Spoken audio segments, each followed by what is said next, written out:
ఇయాల ప్రపంచంలోకి స్వాగతం. మీ ఊపిరిని ఆపేసే కథలు ఇక్కడ మరెన్నో ఉన్నాయి. మీరు చేసే ఒక్క లైక్, ఒక్క సబ్స్క్రైబ్ మన కథలకు ఎంతో సహాయపడుతుంది. ఇంకా కథలోకి వెళ్ళిపోదాం రండి.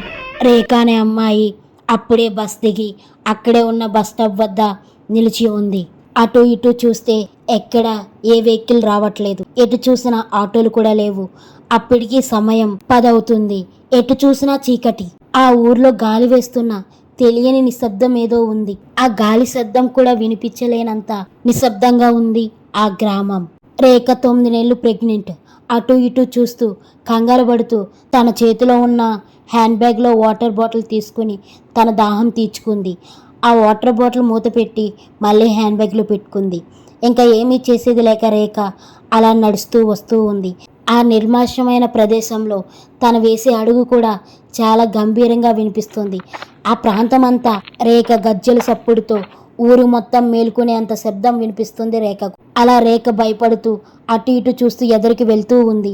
అలా ఎదరికి వెళ్ళేసరికి చీకట్లో ఒక బోట్ కనిపించింది. ఇంకా దగ్గరికి వెళ్ళి రేఖ చూసింది. ఆ బోట్ మీద ఏం రాసిందంటే రక్త రేఖాపురం అని రాసి ఉంది. ఆ పేరు చదవగానే రేఖకు చెమటలు పట్టాయి.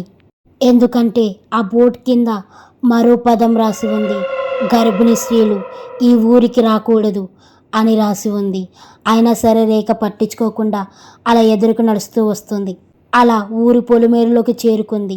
తను చాలా వింతగా చూస్తుంది ఆ గ్రామాన్ని. ఆ ఊరు ఎదరే రక్తంతో రేఖ గీసి అక్కడే మేక తలను ఉంచారు. రేఖ ఎంతో భయపడ్డది. ఇక్కడ ఏమన్నా శుద్ర పూజలు జరుగుతున్నాయా? అయితే ఈ గ్రామం ఏం చేస్తుంది అని తనలో తను మాట్లాడుకుంటూ భయపడుతూ ఆ గీత దాటేసింది. అక్కడే ఉన్న ఒక గుడిలో దీపం కూడా ఆగిపోయింది. ఇంకా రేఖ ధైర్యం చేసి ముందుకు అలా వెళ్తూ ఉంది. అలా వెళ్తున్న తనకి తన వెనక నుంచి ఎవరో ఉఫ్ అని ఊదిన శబ్దం వినిపించింది. వెనక్కి తిరిగి చూస్తే రేఖ వెనక ఎవరూ లేరు. మళ్ళీ నడుస్తుండగా ఉఫ్ అనే శబ్దం వినిపించింది. అంతేకాకుండా ఆ శబ్దంతో వచ్చిన గాలికి ఆ జుట్టు కూడా ఎగిరింది. రేఖ భయంతో వెనక వైపు చూసింది. దూరం నుంచి ఒక ఆమె నీడ కనిపిస్తుంది. అది చూసిన రేఖకి ఎంతో భయమేసి ఫాస్ట్గా నడుస్తుంది. గ్రామంలో ప్రతి ఇల్లు చూసుకుంటూ వస్తుంది రేఖ. ఏ ఇంటి తలుపులు కూడా తెరిచి లేవు. అలా భయపడుతూ తన ఇంటికైతే వెళ్ళిపోయింది. ఇంటికి వెళ్ళి లోపల నుంచి గడిగి వేసి లోపలికి వెళ్ళి వాటర్ తాగి అక్కడే ఉన్న బెడ్ దగ్గర కూర్చుంది రేఖ. అప్పుడే కిచెన్లోంచి ఏవో గిన్నెలు పడిన శబ్దం వచ్చింది. రేఖ అమంతం భయపడిపోయింది. భయంతో బెడ్ నుంచి లేచి కిచెన్లోకి వెళ్ళిన రేఖ గట్టిగా అరిచింది. ఎందుకంటే తన ఎదుట ఉన్నది ఒక భయంకరమైన దెయ్యం. రేఖకి తెలియకుండానే ఆ ఊరు మొత్తం కట్టడి చేసిన ఒక దెయ్యాన్ని విడిపించింది. ఆ భయంకరమైన దెయ్యాన్ని చూసి రేఖ గట్టిగా అరుచుకుంటూ ఇంటి బయట దాకా భయంతో పరిగెట్టుకుంటూ వచ్చింది. ఎవరూ బయట లేరు, కానీ దెయ్యం లోపడే ఉంది.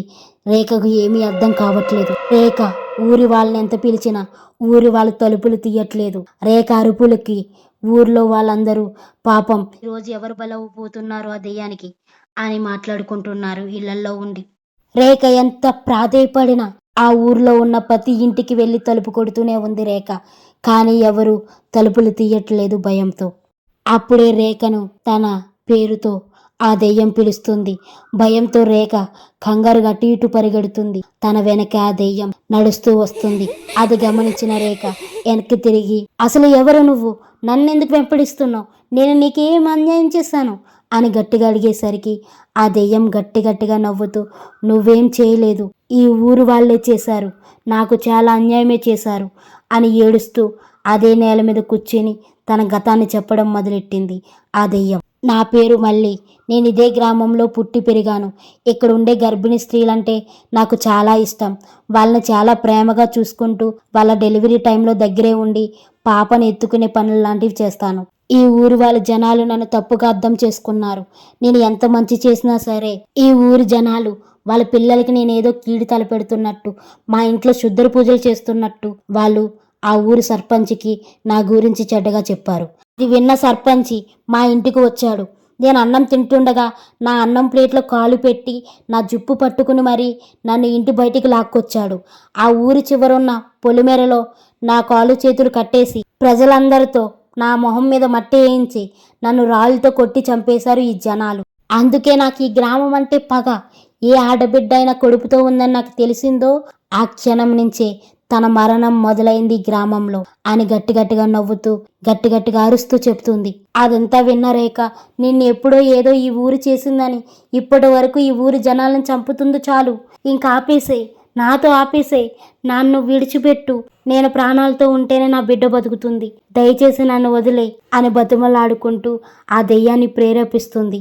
కానీ ఆ దెయ్యం గట్టిగా నవ్వుతూ, ఈ ఊర్లో అందరికన్నా భయంకరమైన చావు నీదయ్యి ఉండాలి, ఎందుకంటే ఇకపై మళ్ళీ ఈ గ్రామంలో బిడ్డ పుట్టడానికి వీల్లేదు అని గట్టిగా అరుస్తూ రేఖను జుప్పట్టుకొని లాక్కెళ్తూ ఉంది. అలా ఈడ్చుకొచ్చిన రేఖను ఆ దెయ్యం చూసి నవ్వుతుంది. రేఖ దండం పెట్టుకుంటూ నన్ను వదిలే అని గట్టిగా అరుస్తుంది.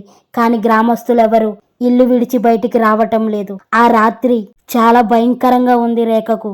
ఆ దెయ్యం ఇంకా రేఖను పైకి పట్టుకుని చేతులతో పైకి లేపింది. తనకి ఊపిరి ఆడటం లేదు రేఖకు. ఆ దెయ్యం నవ్వుతూ తన పొడవాటి గోర్లను రేఖ మెడలోకి గుచ్చేసింది. ఆ దెయ్యం అలా గుచ్చిన వెంటనే రేఖ ప్రాణాలు వదిలేసింది.